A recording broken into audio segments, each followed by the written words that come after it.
Xin chào các bạn, chúng ta lại gặp nhau trong những phút giây lắng đọng tâm hồn. Có bao giờ bạn dừng lại chỉ để cảm nhận hơi thở dịu dàng của buổi sáng, nghe tiếng chim líu lo hay tắm một làn gió mang mùi thơm quen thuộc của đất mẹ? Có lẽ đó là những khoảnh khắc đắt giá, nơi ta tìm thấy bản thân mình thật gần gũi với thiên nhiên và cuộc sống. Hôm nay tôi sẽ đưa cho các bạn những bước đi nhẹ nhàng qua những buổi sáng đầy cảm xúc. Đó không chỉ là câu chuyện về ánh nắng, chim hót hay trà thơm, mà còn là câu chuyện về sự hòa quyện giữa con người và vũ trụ, giữa niềm vui, nỗi đau và tình thương bao la. Hãy cùng tôi đi qua từng phân cảnh để cảm nhận nhịp đập của thiên nhiên, để lắng nghe tiếng nói của lòng mình và để thấy cuộc sống luôn ẩn giấu những điều thật đẹp.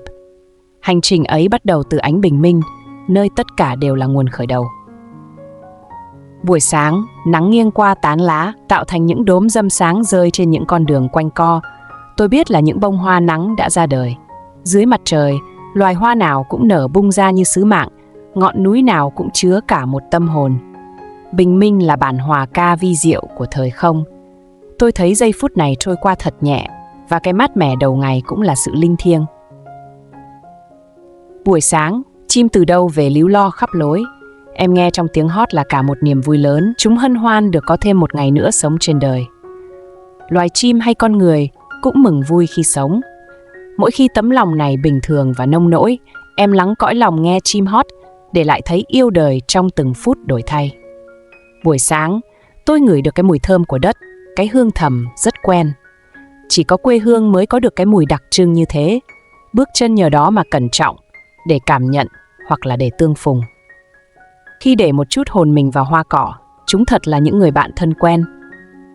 Tôi thích cái hòa quyện của đất và cỏ hoa hơn cả.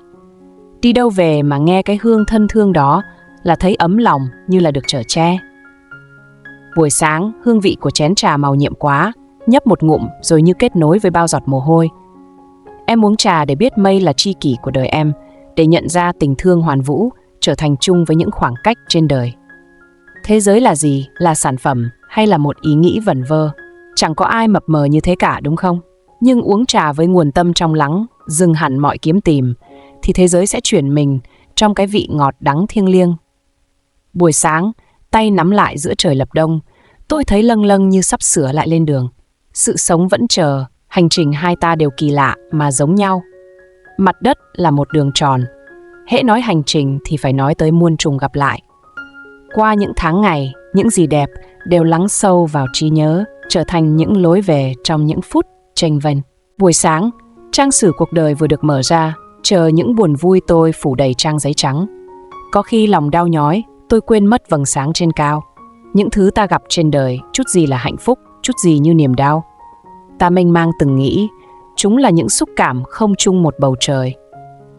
Niềm đau là những gợn sóng lăn tăn đến đi trên đôi mắt, hoặc đã cài then khóa cánh cửa tâm hồn.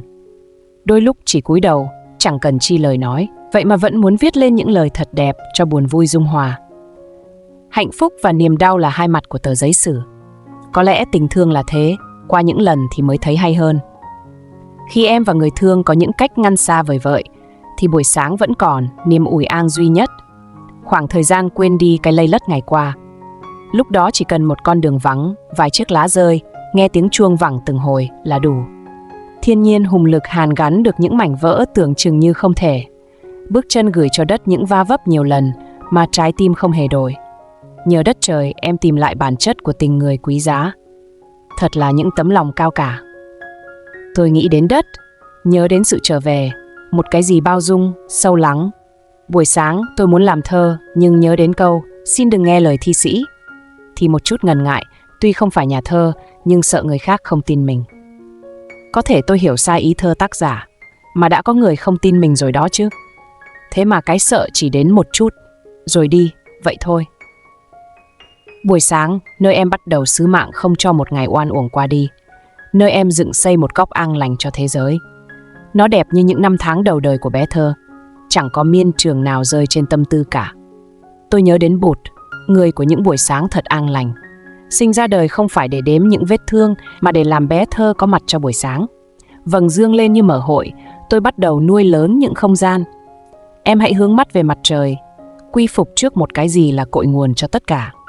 Lập nguyện yêu thương, để biết ơn và để thấy mình không lỗi hẹn.